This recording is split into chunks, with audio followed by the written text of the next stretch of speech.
I want to ask you a question. Who's coaching you? Who's asking you the tough questions? Who's telling you, man, you're the common denominator to all of your issues and challenges? Who's telling you, man, all day long you become the magnetic pulse that attracts to you both good and bad? I want to be your life coach. I want to be the one that cheers you on to the finish line. I want to be the one that you ask the tough questions. And it doesn't mean that I have all the answers, but that means that you have a partner, someone who believes in you, not the you see right now, but the you can't imagine, the you that you are to become, the you were destined to be. We both need the positive and the negative. It's not enough to have the knowledge of the matter, but we must have the wisdom as well. For wisdom settles it. And that's what I want to offer you as you join me on the Coach's Corner. I want to offer you the wisdom of the matter. Maybe it might be relationships, talking about our campaigns for more, for life, the dark room for our subconscious, our spiritual journey. Whatever it is, I want to be there to encourage you, to build you, to challenge you, to cheer you on to the finish line. I'm qualified to do this. Why? Because I'm you.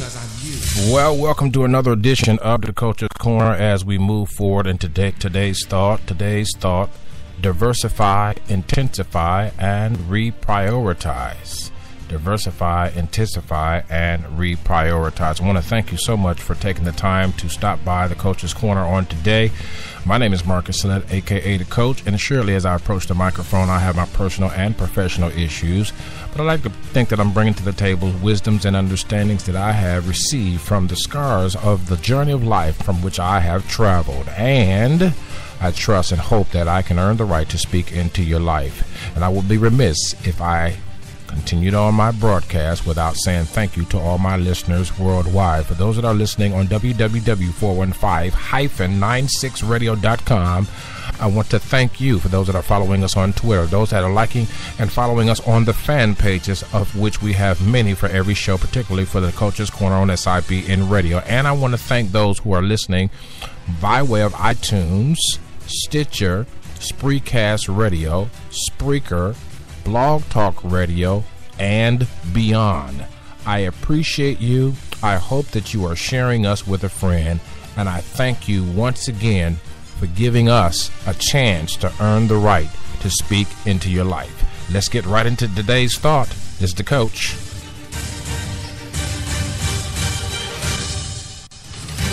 Well, how are you doing today? We trust that you are doing well.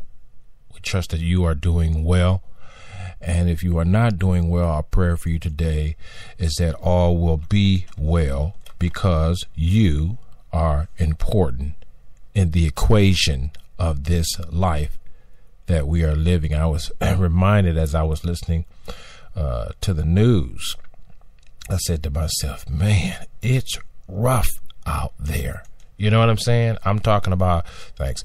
It's really, really, really, really, really rough out there. And so for those of you that have it tough, I want to leave with you some comforting words that everything will be all right. And we're rooting for you.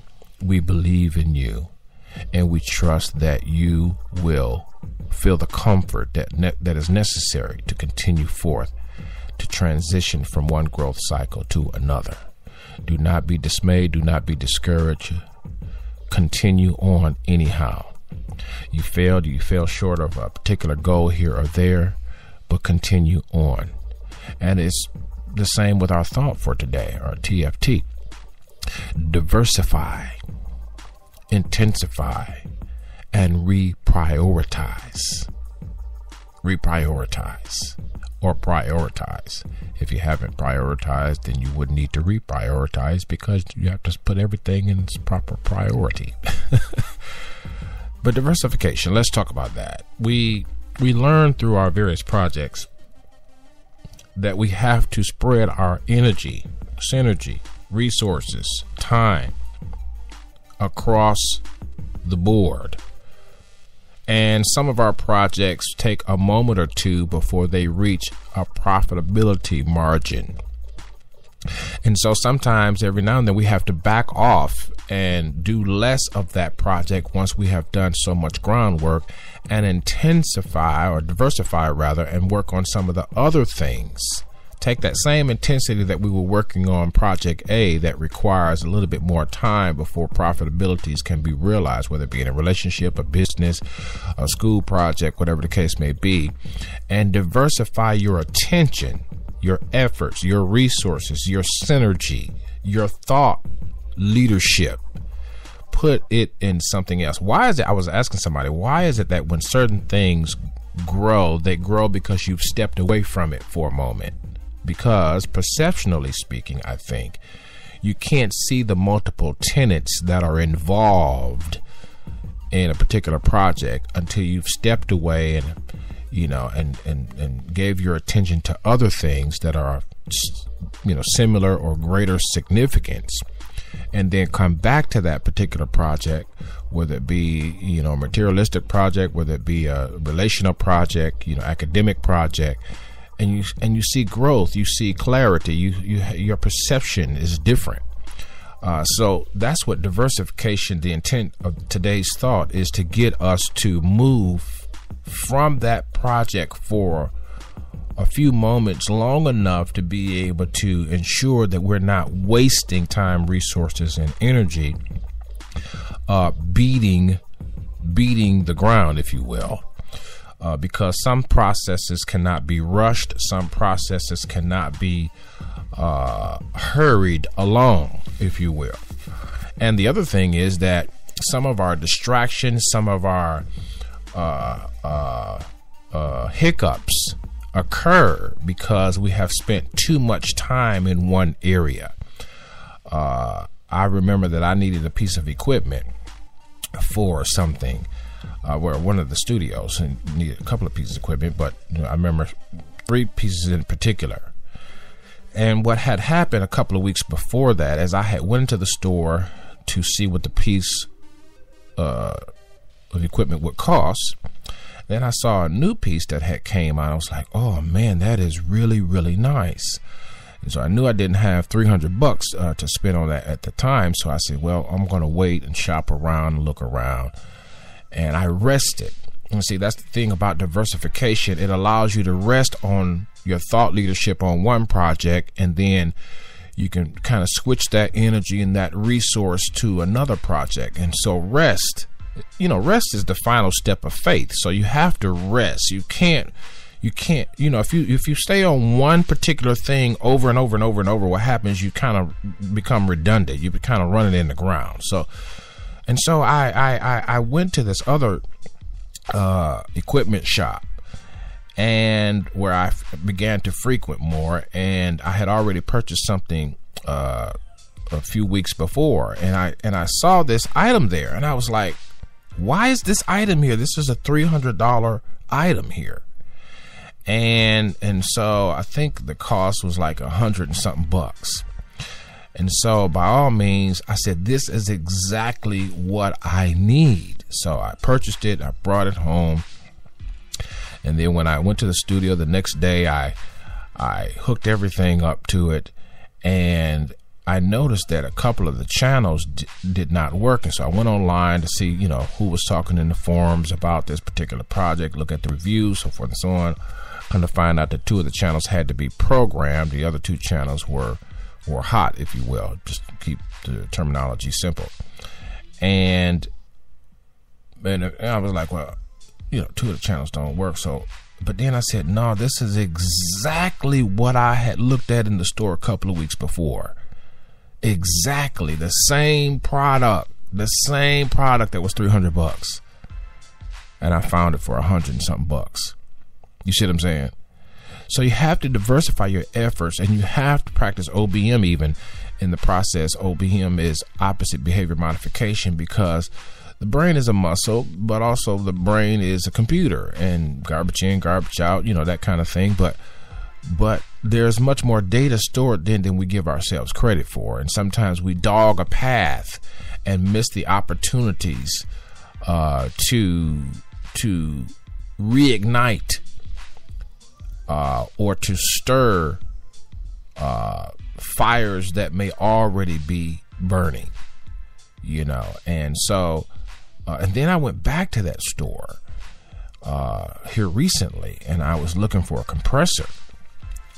And of course, I knew my starting cost again, $300, $400, $500, and saw one for what I needed it for $20. And I was like, okay, wait a minute. Wait 1 second. I mean, I'm trying to plan and strategize how I'm gonna get, you know, another compressor, and saw one particularly small one for $20. And so I said, well, it's got to be something wrong with it or whatever. This was used. And so anyway, when I got to the studio, hooked it up, I did find out that the XLR inlet or whatever the case may be, it probably needs to be serviced. But so I hooked it up. It had two ins and two outs, so I just used the opposite one, and it worked. $20. And I'm talking about a nice compressor, a nice tube preamp, if you will, and compressor. You see what I'm saying? And so you gotta diversify. You gotta spread your efforts. Don't spread them thin if you can help it, but you gotta spread your efforts around. If you concentrate too much on one particular area, sometimes you can burn more than you trying to build, and it's because your perception needs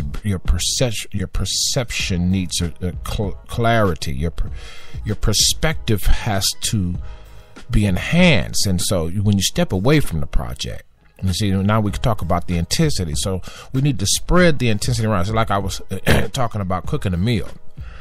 Take a small break. Be right back in a second. Take a small sip of this coffee here. Stand by.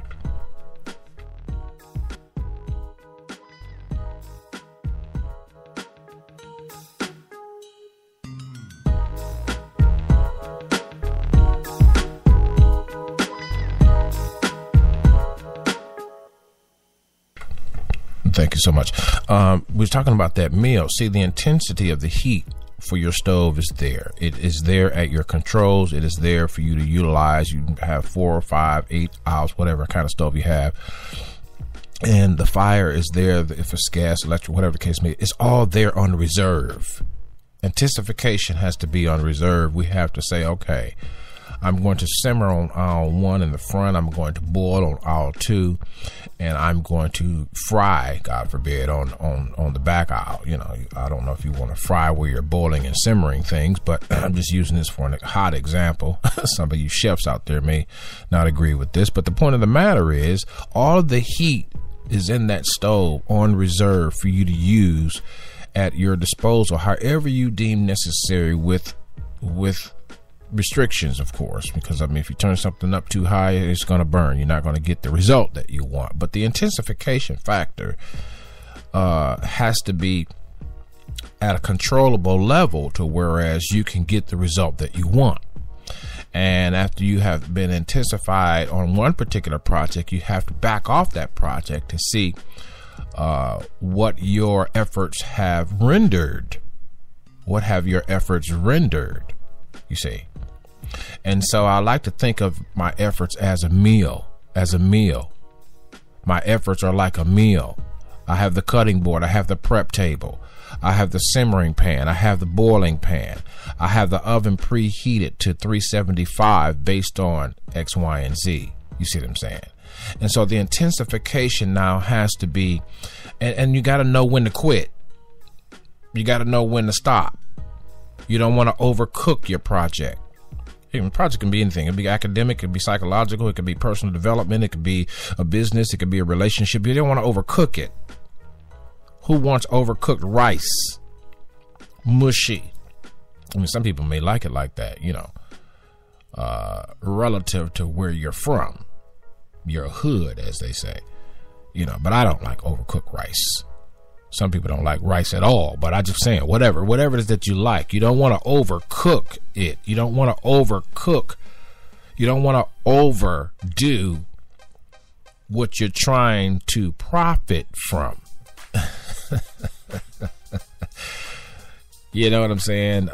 You don't want to do that. So the intensification factor kind of lets us know that we got to exercise a greater sense of control and be able to hit things just right. Be able to know when to back off, be able to know when to rest. And people who are budget conscious, you know, money conscious, a lot of times you won't do something because you don't have the money. And this is a perfect example to talk about intensification, right? You don't have the money to do X, Y, and Z, but that's not the point. The point is, do you see it? Can you see the end result? If you see the end result, then you do what you can around the peripheral of that project, so that as you look at that project, you say, okay, I need X, Y, and Z. And you go and begin to shop, not to buy, but you just shop. You're looking, you're comparing prices, you're asking questions. And what happens, the mind doesn't know the difference between a thought and a deed as far as your mind is concerned. With the right thought leadership, with the right rest, with faith in action, your work, the corresponding works to your faith. Now you went to the store, you've compared prices, you've looked online, and then you rest, you leave it alone, you walk away from it because you already have seen the finished picture in your mind. And all of a sudden the product comes to you. The product comes to you in the form of a discount, in the form of somebody says, hey, I was using this, I don't need it anymore, whatever the case may be. And that's happened 3 times in my recent few weeks here. There were 3 things that I needed, 3 specific things that I needed, and they came easy. And because I've been trying to practice this rest, see, intensification there again, knowing when to turn things down and knowing when to turn things up. My last boy is getting ready to go to high school. So by all means, you know, I don't know, I had this turn off from middle school because some of the teachers and some of this and that and the other. And it dawned on me the other day. It dawned on me to go up to the high school and to talk to the band teacher about X, Y, and Z and so forth and so on. And a thought came to me, said, listen, you're going to need to turn up the heat about your involvement in the school and release what you went through with your son in middle school. See, the intensification has to be controlled. The intensification, higher here, lower there, simmering there, boiling there. You see what I'm saying? I felt that right there. And then I want to say reprioritizing. What makes sense? What works right this moment? What's our overall goal for today? What can we do before this project is off the ground? What do we have to do? What can this project not do without? What can this relationship not do without? In other words, let me give you an example. For reprioritizing in a relationship, you particularly guys, we have to learn how to listen. Now, look, you got a lot of ideas. You real smart. You know, you got your homies. You got money. You got everything. It seems, but she not happy. Well, reprioritize, diversify. Intensify one area and turn up one area and turn down another area. Turn down another area. Turn down the rhetoric. Women don't want a bunch of answers. They want the ability to know and the comfort of knowing that they are heard. So you have to reprioritize. Okay, when she starts talking, I'm just going to engage and hear what she has to say. Take a small break. Be right back.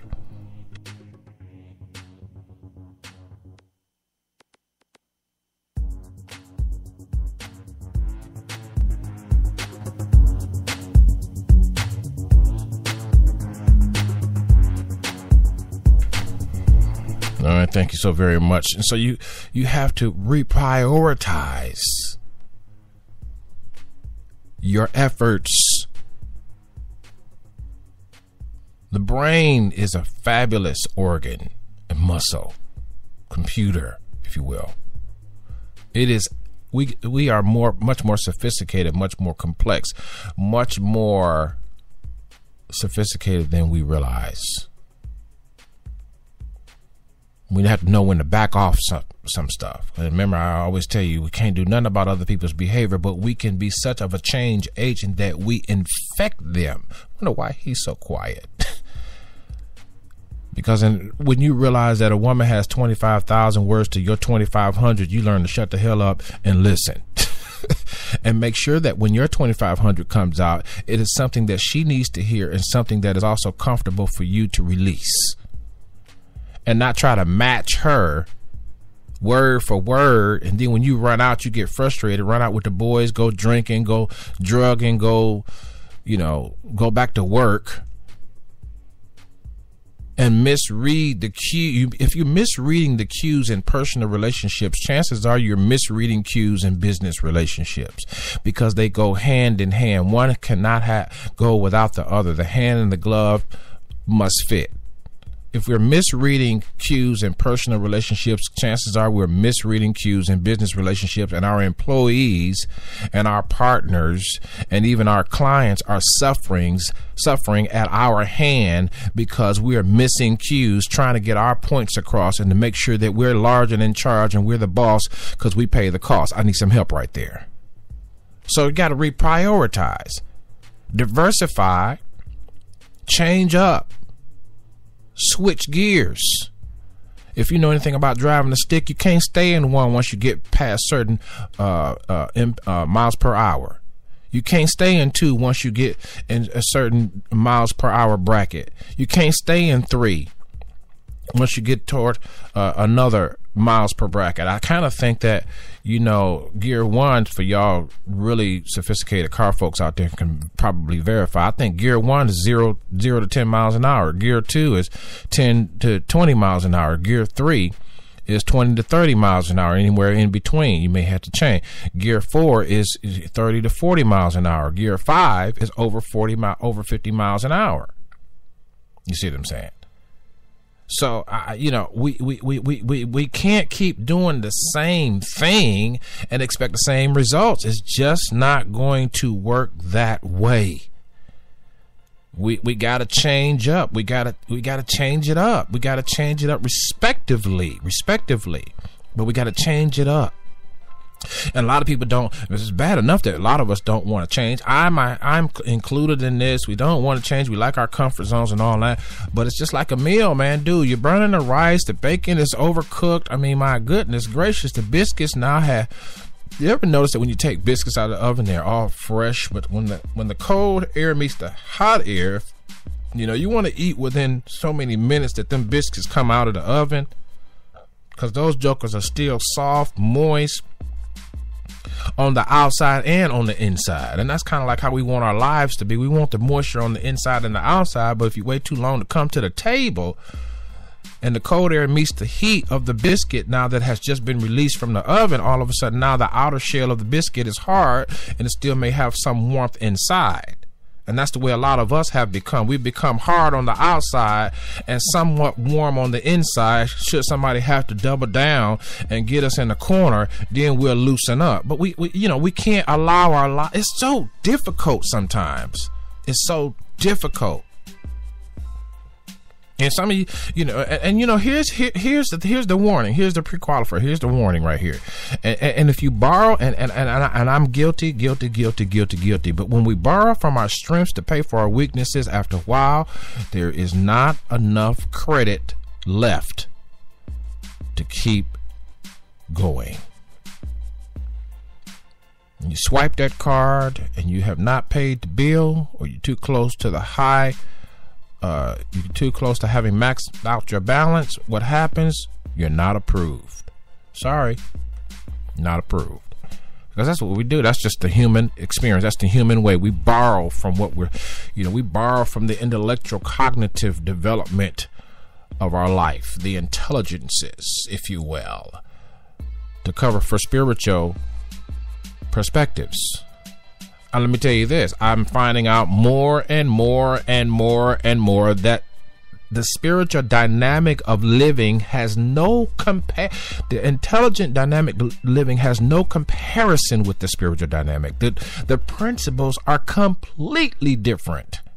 They're completely different. Intellect is based on reasoning. Spirituality is based on faith. That's why a lot of people say, I don't believe in nothing. I believe in what I feel. If I don't feel it, I don't believe it. If I don't believe it, I don't feel it. If I believe it, I got to feel it. And and that's why we're here in the sense realm as a culture, and we're dominated by problems that don't even need to exist because we just don't feel like we're going to make it. We don't feel like she's going to love. We don't feel like he's going to come around. So we move our entire lives. We're diversifying, intensifying, and prioritizing on a sandy foundation of sensual. You know what I'm saying. And you can't live your life that way. It's so hard to come to grips with that. I can't live my life based on the sense realm, on my feelings, based on my innuendos, based on my suspicions, based on my past, based on my hood. Put whatever you want to put in there. Life is not lived and does not revolve around only your perspective. And when you keep grinding at something and do not step back, step away, work on something else, what tends to happen is you begin to form a philosophy that is not a true reality. Therefore, you may falsify and get the result that is not the result that will last, because you have falsified the intentional efforts that is required. You have cheated. You have taken a shortcut, and now you're going to be cut short. You can't see it now, but it's going to come down the pipeline. Well, I bought her a watch, so she should know that I love her. I bought her a ring, so she should know that I love her. She living in my house. You know how us guys get. She living in my house, so she should know how I feel. No, you're taking a shortcut to what would make her secure, because her security is not tied up in you being a sugar daddy. Her security is still, she may not even acknowledge it, but her mood, and I'm just using relationships as an example, her mood and her voice, her tone, her aura is shaped by sensitivity to her emotional being and respect for her intellectual distribution and dissemination of thoughts and ideas. I felt that right there. You see what I'm saying? You know, everything is not intellectual. It's just not. Some things have to be rested in the foundation of spiritual principle. And you got to prioritize. You have to have more controls over your intensity. This is why guys have problems with anger. As I close, guys have problems with anger because we are black and white. Women are not black and white. It's not one or the other with women. Women can find the grayest of areas, and they can raise that gray to a color that can be recognized by all. But men are not that complicated. See,